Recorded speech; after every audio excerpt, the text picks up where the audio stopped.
Okay, so let me introduce myself. I'm Dr. Arundhati Paul, and I have done my MD in microbiology from LTMMC Science Mumbai.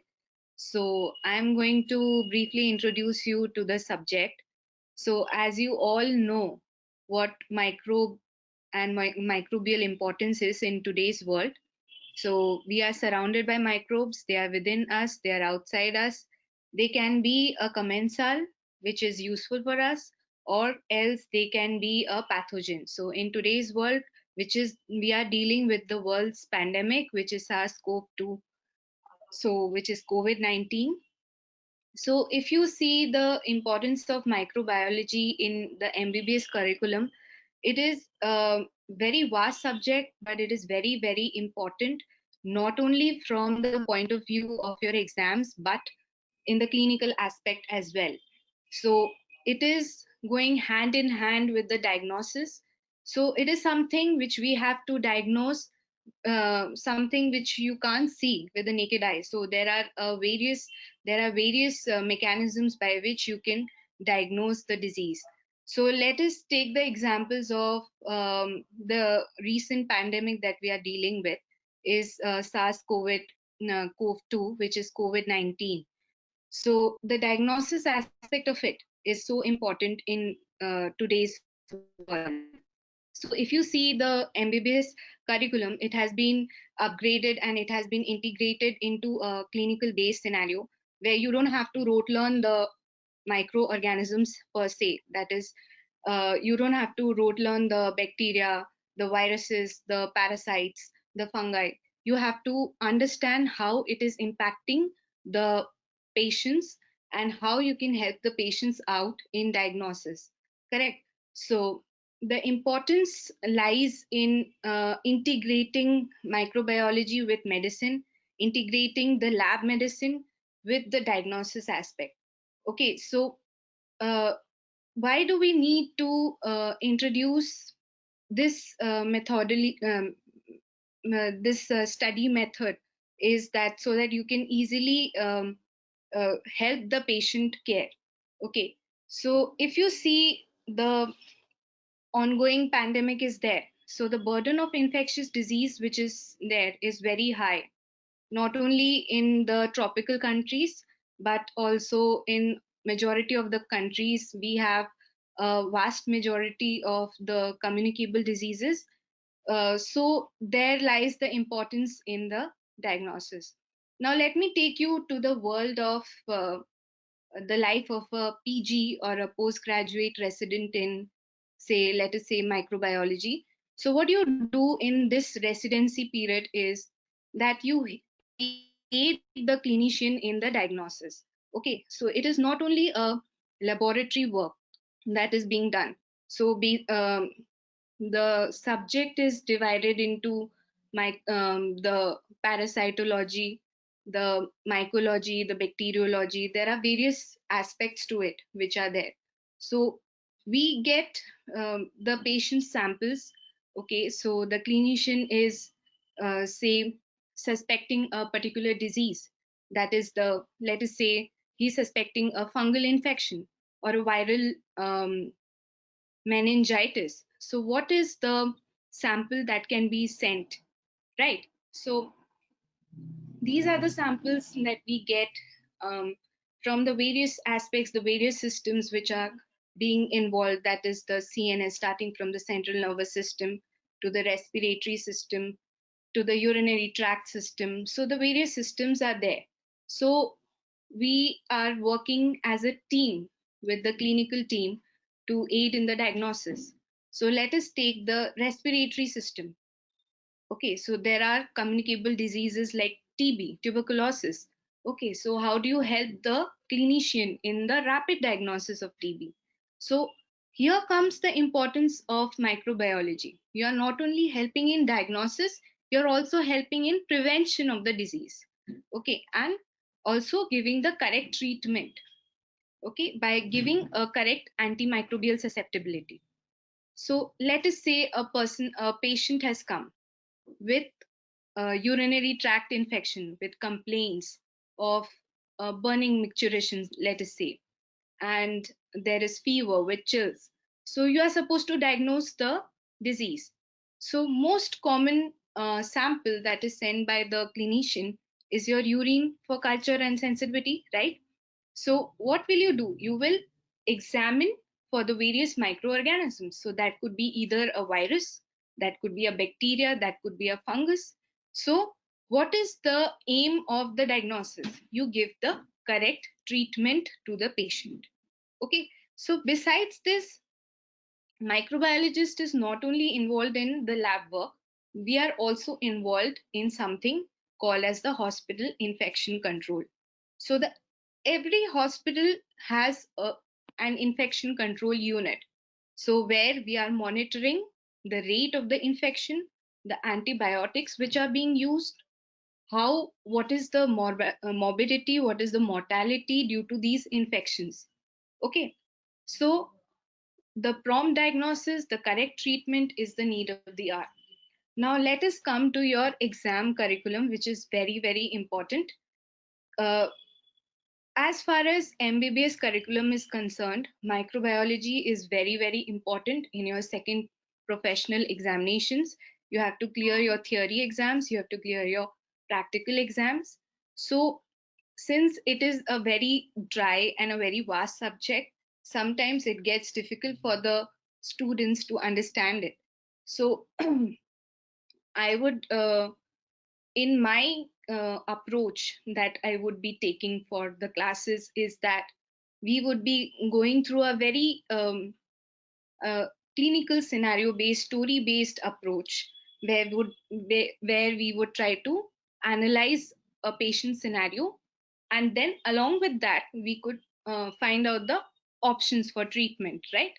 So if you are just into the first year of MBBS, so a little bit of exposure towards the infectious world is very important in today's scenario, not only to prevent the disease around you, diseases, infections around you, but also to orient yourself to towards the curriculum. Okay, so this is about the clinical exposure that is there from the first year of MBBS, focusing on the learner centric, patient centric outcome, and focusing on integrating subjects and organ system based learning. Okay, and replacing the rote learning with fundamental concept based knowledge. And ultimately, the ultimate aim would be to become good doctors and not get great exam writers. Okay, so these are the books which everyone is aware of. It is available in all the stores. There's nothing new about the books. One is Anand Narayan, Panikar's textbook of microbiology. Then there's Essentials of Medical Microbiology by Apurva Shastri. Then Harrison's, which you have to refer for infectious diseases. And then there's Parasitology, that is by KD Chatterjee. Okay. So, how would you benefit from Moksh online sessions? So, besides the faculty is always there to help you, and there is extensive test analytical tools which are there, and doubt solving support system is always there. Now, the teaching methods, which I have already told you before, would be all integrated, application based, and it would be very easy to understand, very easy to retain. Your ultimate goal would be to pass your second professional examination. Then ultimately, you clear your PG exams, or whatever you are, in whichever exam format you are sitting, regarding the subject, you should be able to score your maximum. So the study should be such that you are able to retain in the long run. It should not be that you are learning just for the exam purpose and you remember it and then you forget it. So it can be retained only if it is on clinical case scenario based, or integrated diagnosis and treatment based, or management based. So what we would do here is we would be conducting a very interactive session where we would set up clinical scenarios and set up a clinical case scenario and the possibilities, the differential diagnosis will be discussed, and it will be very interactive, and it would require active participation from the students. Okay, so that would be the thing. Now let us see the importance of microbiology in next and USMLE. So uh, in USMLE and next exam, the weightage is not very high as compared to the other subjects. So in the USMLE, around 10 to 15 questions are expected from the subject and 20 to 25 in the next exam. I would like to give you brief um, uh, uh, some briefing about the importance in general of the subject and how to approach microbiology as a subject when you are a student in MBBS, how to read the subject.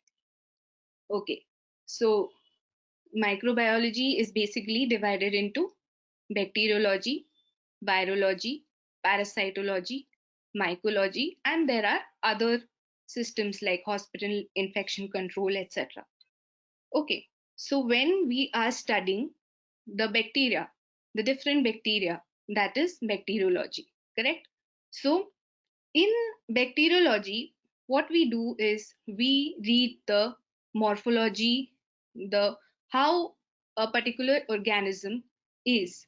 So whether it could be a good bacteria or it could be a bad bacteria. Good as in if it is useful for the human being, correct? So if you are talking about the useful bacteria, we call it as a commensal or a probiotic, correct?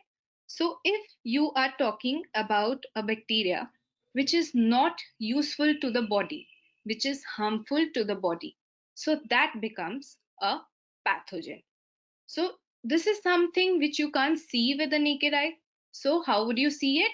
With the help of microscope, correct? So other than the microscope, there are various other techniques how you can diagnose an infection. Now the common bacterial infections which you see in day-to-day life is a simple boil. That could be a bacterial infection. Okay. Then there could be tonsillitis, simple tonsillitis or pharyngitis or infection of the ears. So all these are most commonly bacterial infections, correct? Then we come to the viruses. Now viruses are something which are smaller than the bacteria.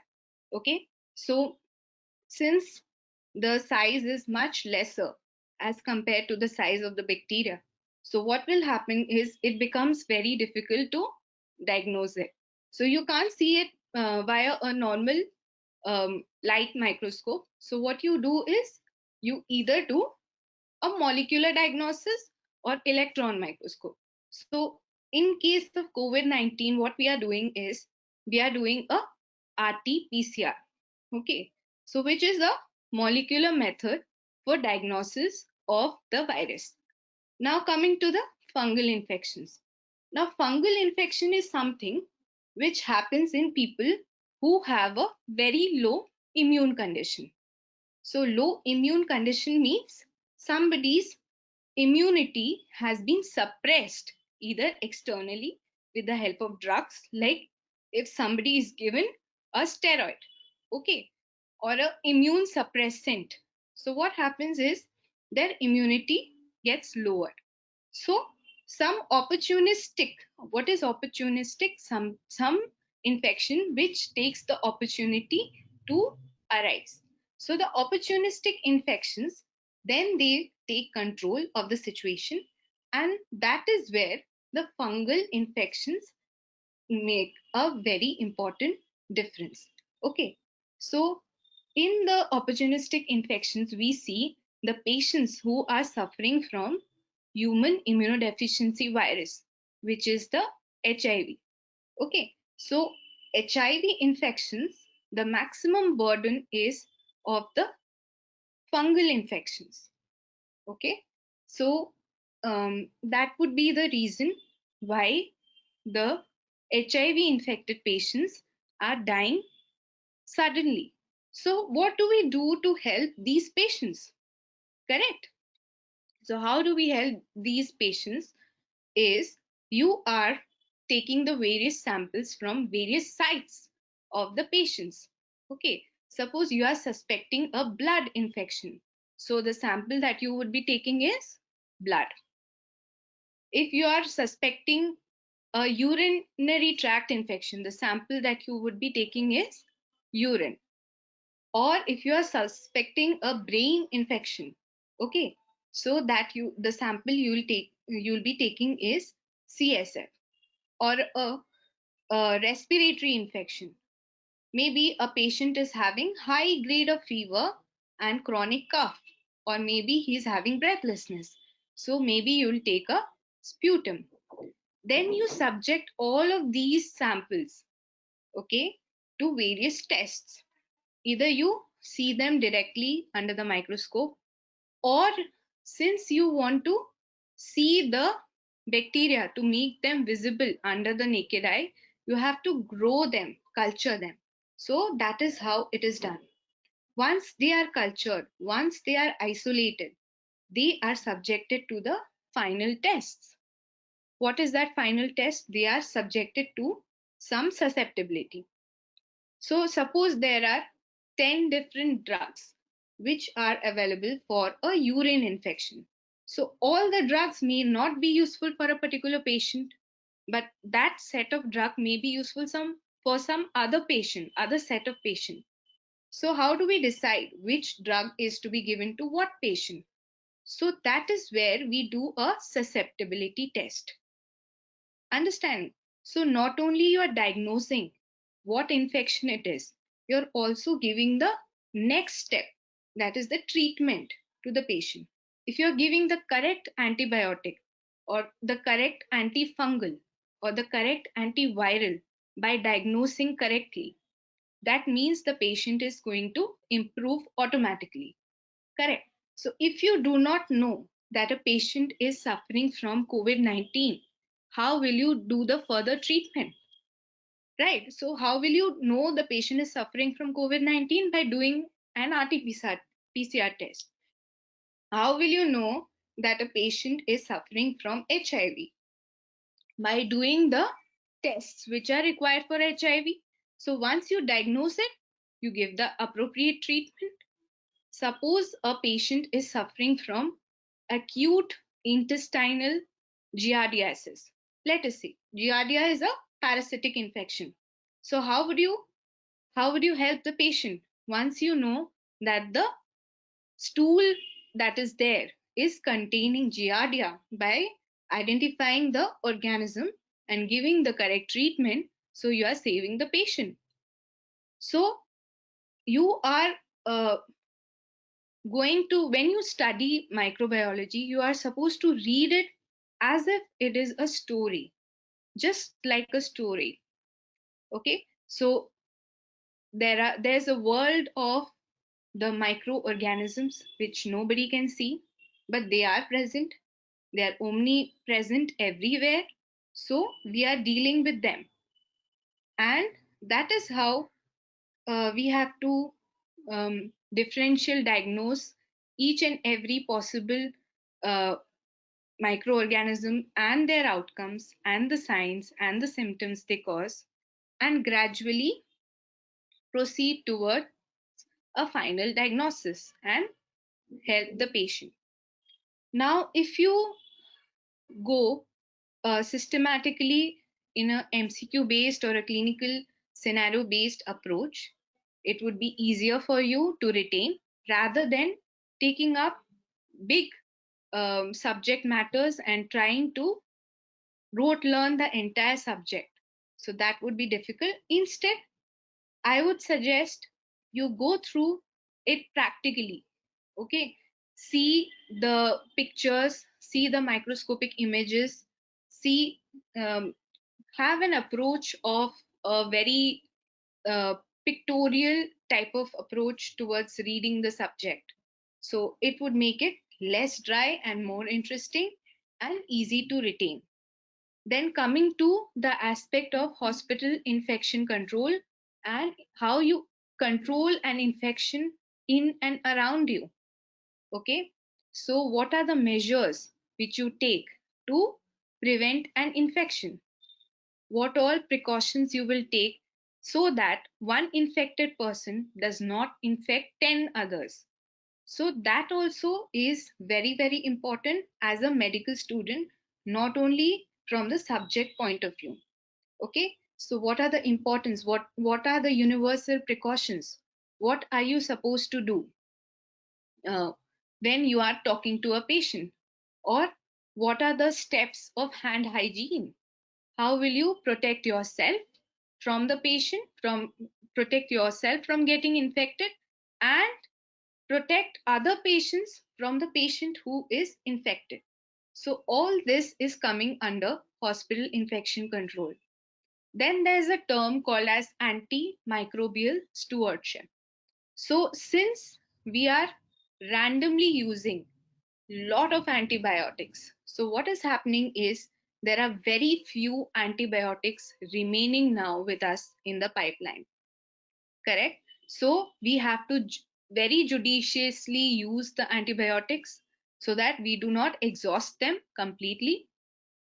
Also, since if we randomly keep using just for a simple fever, let us say, okay, just for simple fever, if we are prescribing antibiotics, whereas it is not at all required, what will happen? It will lead to a drug resistance. So a time will come when you actually require antibiotics, but they are not working because you have previously used it not correctly.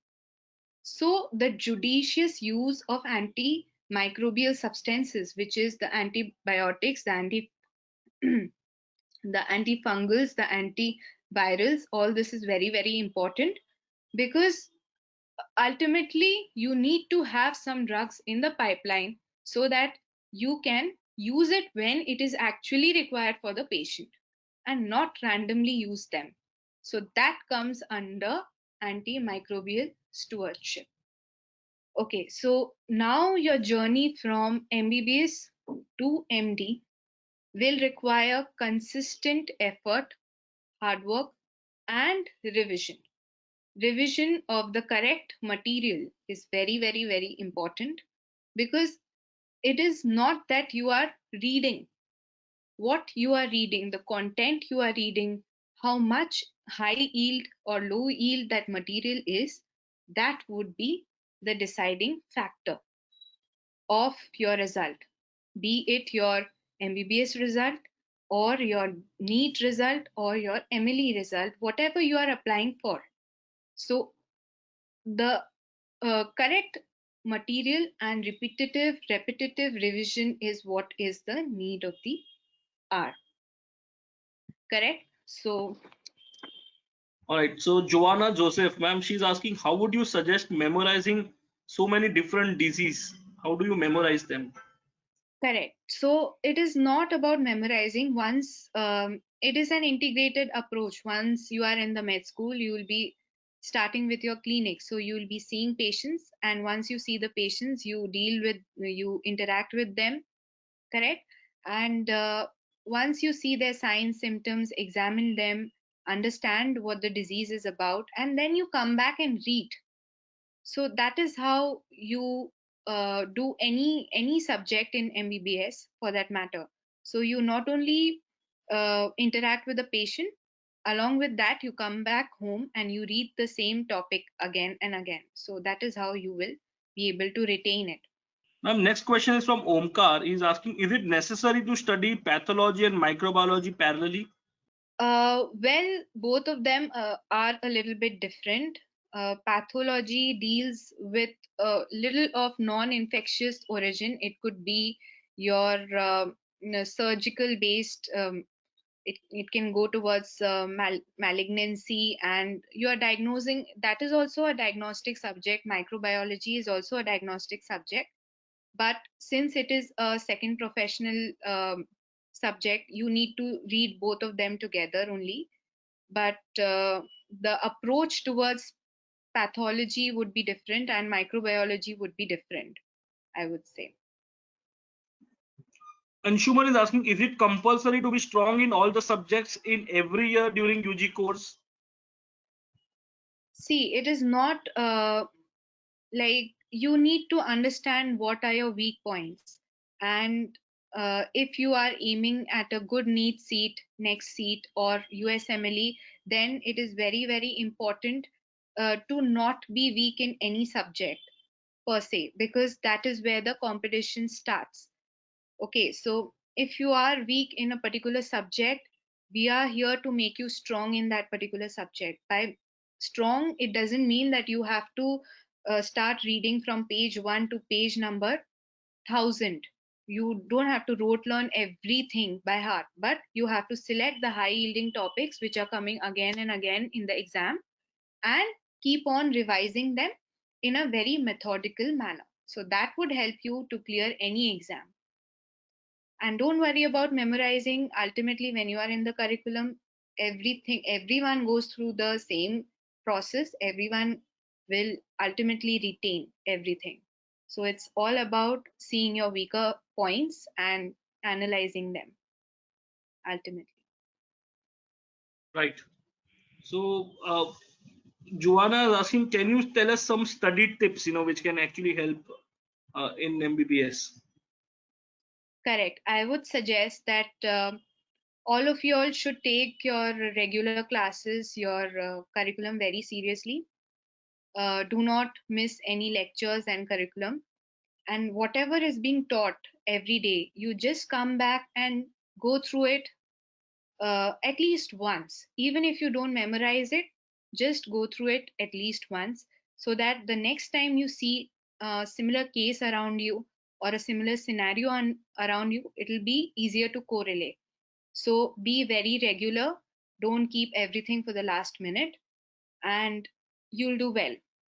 You can easily balance between your studies and your other things that you want to pursue. It's not that you have to study entire day, just you have to come back and revise whatever is being taught every day. That is the main that should be your main goal.